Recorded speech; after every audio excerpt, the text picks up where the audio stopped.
Nikki, tell us a little bit about the Westfield market and how you've had success in that very competitive market. It's unique. Yeah, so Westfield is, I grew up in Westfield and I've had some challenges and I've had some amazing opportunities as well. So I'm going to start with some of the challenges that I've had.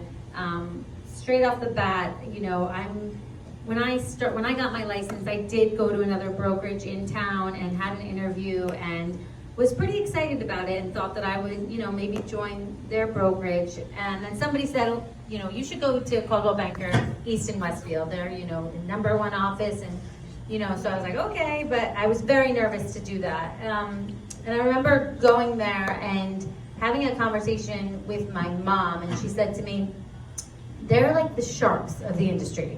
And having been growing up in Westfield, we knew that, Westfield, Coldwell Banker East, they were the powerhouses of the real estate industry and they dominated that. So she's like, do you really want to, as a new agent, be there? And so I did.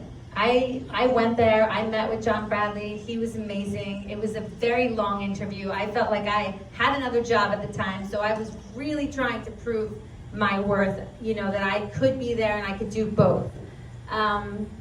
So once I joined that, I knew that it was going to be a challenge being a new agent there, but it was also going to be the best opportunity that I could have.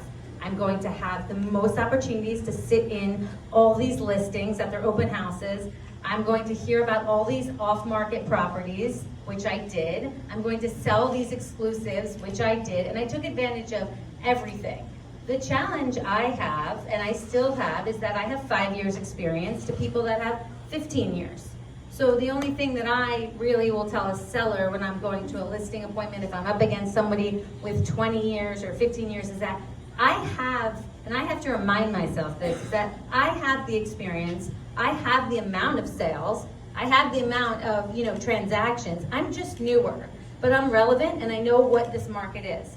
So that's my challenge, but I think the opportunity for Westfield is that people really generally want to come to Westfield, and the market is so hot, and there are so many multiple offers, and it's just it's a commuter's town for anyone that's not in Westfield with a downtown, and the values of the homes keep going up every single year. I think we heard a stat the other day that it's 40% higher than the previous year. What I've taken from that is that having, experience, and I haven't talked to you guys about that yet, but I have a lot of new construction experience that I've been doing, but having that new construction experience is that all of a sudden I'm able in the past couple of years to list $2 million homes in Westfield, and they sell and they have bidding wars and they go over. So that for me has been like a wonderful opportunity, because the more the prices go up, the better you do, the more you become an expert in, luxury real estate, which that's why, Westfield, Scotch Plains, all these surrounding towns that are very similar commuter towns with trains. I love these towns. People are dying to get in. It's so hard on the buyer's end, but if you get yourself in there on the seller's end, it's great. It's, and that's for me, like I'm pushing myself now, particularly a little bit slower in January.